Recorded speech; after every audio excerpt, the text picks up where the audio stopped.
मेरे प्रिय आत्मन, तुम्हारे प्रश्न बहुत अद्भुत होते हैं। तुम पूछते हो, क्या तुम हर समय परेशान रहते हो, या मैं हर समय परेशान क्यों रहता हूँ? यह प्रश्न सिर्फ तुम्हारा नहीं है, यह पूरी मनुष्यता का प्रश्न है। अगर तुम गौर से देखो तो पाओगे कि आदमी के अलावा इस पृथ्वी पर और कोई भी परेशान नहीं है। क्या तुमने कभी किसी वृक्ष को उदास देखा है? क्या तुमने कभी किसी पक्षी को चिंता में डूबे हुए देखा है कि कल सुबह भोजन मिलेगा या नहीं? क्या तुमने कभी किसी शेर को डिप्रेशन में देखा है? नहीं, प्रकृति में कहीं कोई परेशानी नहीं है। वहाँ सिर्फ होना है, एक बहाव है, अस्तित्व उत्सव मना रहा है। फूल खिल रहे हैं, तारे चमक रहे हैं, नदियाँ बह रही है, सब अपनी मस्ती में हैं। सिर्फ आदमी परेशान है। उसका चेहरा बुझा हुआ है, माथे पर लकीरें हैं, आंखों में भविष्य का डर है। तो सबसे पहले ये समझना होगा कि यह परेशानी आती कहाँ से है। क्या ये बाहर से आ रही है? क्या पत्नी, बच्चे, नौकरी, बाजार या सरकार तुम्हें परेशान कर रही है? हम अक्सर यही सोचते हैं। हम अपनी परेशानी का कारण दूसरों को मानते हैं, लेकिन मैं तुमसे कहता हूँ, तुम्हारी परेशानी का कारण बाहर नहीं, तुम्हारे भीतर है। तुम्हारी परेशानी का एकमात्र कारण है तुम्हारा मन। मन क्या है? कभी रुक कर सोचा है? मन और कुछ भी नहीं, बस विचारों का एक संग्रह है। और विचार हमेशा या तो अतीत के होते हैं या भविष्य के। ध्यान देना, क्या तुम अभी इसी क्षण इसी पल में परेशान हो सकते हो? कोशिश करके देखो, अभी ठीक इसी पल जब तुम मुझे सुन रहे हो, क्या कोई चिंता है? इस पल में ना तो अतीत है और ना भविष्य। इस पल में सिर्फ अस्तित्व है, और जहाँ वर्तमान है वहाँ चिंता का कोई स्थान नहीं है। परेशानी तब शुरू होती है जब मन तुम्हें यहाँ से हटाकर कहीं और ले जाता है। मन कहता है, कल क्या होगा? अगर नौकरी चली गई तो? अगर बीमार हो गया तो? अगर लोग मेरा अपमान कर देंगे तो? अगर और मगर यही मन की भाषा है। भविष्य की चिंता ही परेशानी है। तुम वह जीना चाहते हो जो अभी हुआ नहीं है, और तुम उसे बदलना चाहते हो जो हो चुका है। तुम अतीत के मुर्दे को अपनी पीठ पर लादे घूम रहे हो। किसी ने 10 साल पहले तुम्हें गाली दी थी, तुम आज भी उसे ढो रहे हो। तुम आज भी उसके लिए परेशान हो। वह गाली तो हवा में विलीन हो गई, वह क्षण बीत गया, लेकिन तुमने उसे अपने मन में पकड़ रखा है। तुम खुद अपनी जेल के कैदी हो। आदमी की परेशानी का एक और गहरा कारण है सुरक्षा की मांग। तुम चाहते हो कि जीवन सुरक्षित हो जाए। तुम चाहते हो कि कल की गारंटी मिल जाए। तुम चाहते हो कि मृत्यु ना आए, बीमारी ना आए, बुढ़ापा ना आए। तुम चाहते हो कि तुम्हारी तिजोरी हमेशा भरी रहे। जीवन एक मुर्दा स्क्रिप्ट बन जाएगा, लेकिन तुम डरते हो। तुम अज्ञात से डरते हो, इसलिए तुम अपने चारों तरफ दीवारों को खड़ा कर लेते हो।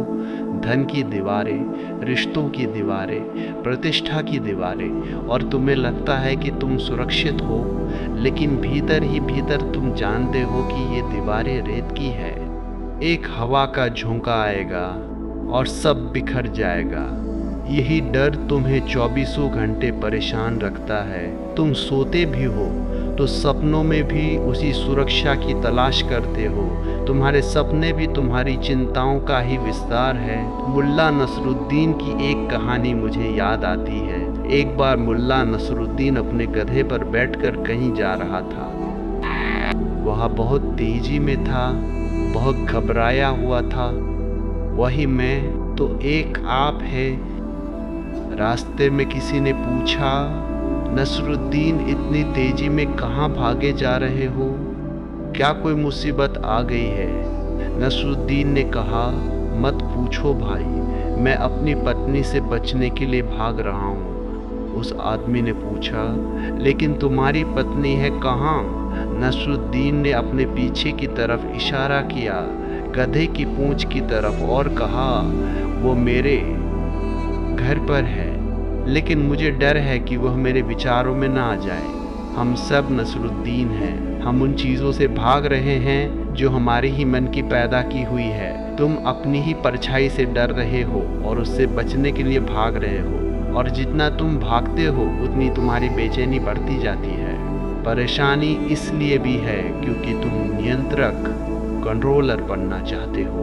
तुम चाहते हो कि दुनिया तुम्हारे हिसाब से चले, पत्नी तुम्हारे हिसाब से उठे बैठे, बेटा तुम्हारी मर्जी का मालिक हो, समाज तुम्हारी इज्जत करे।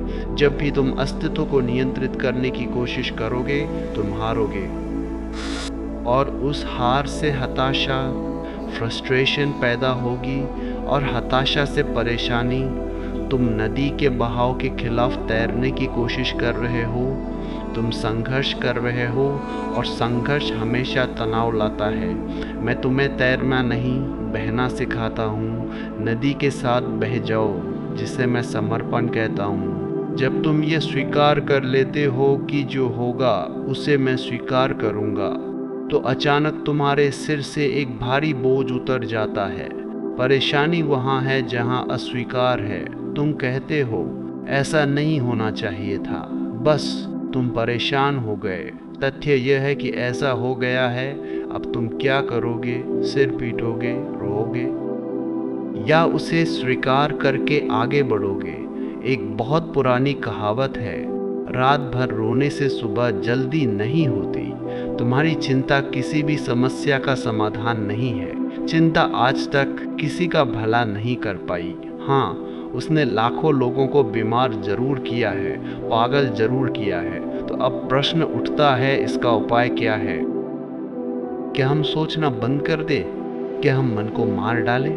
नहीं, मन को मारने की ज़रूरत नहीं है। मन एक बहुत सुंदर यंत्र है, अगर तुम इसके मालिक बन जाओ। अभी मन तुम्हारा मालिक है और तुम उसके गुलाम हो। मन कहता है चिंता करो और तुम चिंता करने लगते हो। उपाय है जागना, उपाय है साक्षी हो जाना। जब भी चिंता आए, जब भी परेशानी घेरे, तो उससे लड़ो मत, उसे दबाओ मत।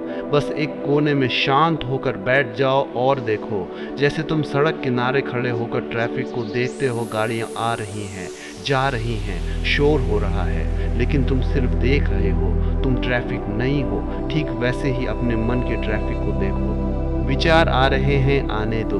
विचार जा रहे हैं, जाने दो। कहो मैं देखने वाला हूँ, मैं यह विचार नहीं हूँ, मैं यह चिंता नहीं हूँ।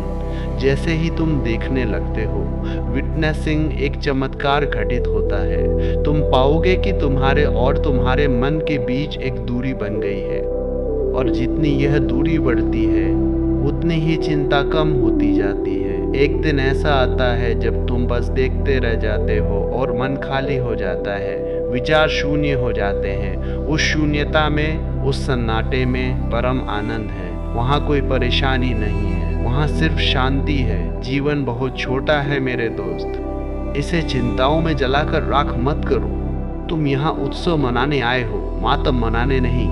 कल जो होगा वह कल देखा जाएगा। आज का सूरज निकला है, उसे तो देखो।